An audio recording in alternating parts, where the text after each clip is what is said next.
നമ്മളൊരു മൂവി കാണാൻ പോവാണ്. കാട്ടാളൻ ഇന്ന് റിലീസാണ്. ഫസ്റ്റ് ഡേ 11:30 ഷോ പത്മയിൽ കൊച്ചിയിൽ ബുക്ക് ചെയ്തിട്ടുണ്ട്. So we R on way. Cinema കണ്ടിട്ട് അതിൻ്റെ റിവ്യൂ തരാം. തിയേറ്ററിലോട്ട് പോയിക്കൊണ്ടിരിക്കുകയാണ്. കൊച്ചിയിലെ തന്നെ ഏറ്റവും 80 ഇയേഴ്സിന് മുകളിൽ പാരമ്പര്യമുള്ള പത്മ തിയേറ്ററിലാണ് നമ്മളിന്ന് കാട്ടാളൻ കാണാൻ പോകുന്നത്. ഫൈനലി തിരക്കെല്ലാം കഴിഞ്ഞ് തിയേറ്ററിൽ എത്തിയിരിക്കുകയാണ് പത്മ. മാർക്കോടെ മേക്കേഴ്സിൽ നിന്ന് നമ്മളൊരു ആക്ഷൻ പടം കാണാൻ പോയിട്ട് ഒരു ആവറേജ് പടം കണ്ട് ഇറങ്ങിയ ഫീലാണ് എനിക്ക് ഈ പടത്തിനെക്കുറിച്ച് പറയാനുള്ളത്. കാരണം average movie with good actions, good cinematography, കിഡിലും BGM, hats off to the BGM maker. പക്ഷേ അൺഫോർച്ചുനേറ്റ്ലി പടം തിയേറ്ററിൽ വർക്കായില്ല. ആർക്കും തന്നെ, ഞാൻ പടത്തിന് ഇരുന്നപ്പോൾ അവിടെ ഇരുന്നവരെല്ലാവർക്കും തന്നെ ഒരേ ഒപ്പീനിയനായിരുന്നു.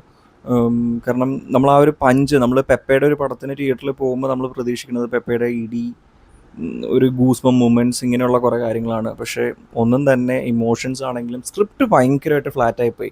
ദാറ്റ്സ് ദ റീസൺ ഈ പടം ആൾക്കാർക്ക് കണക്റ്റ് ആവാൻ പറ്റാത്തത്. അപ്പോൾ strictly an average movie, that's about it. എന്നോട് ഇത് തിയേറ്ററിൽ പോയി കാണണമെന്ന് ചോദിച്ചാൽ it's a big no. It's all about കാട്ടാളൻ.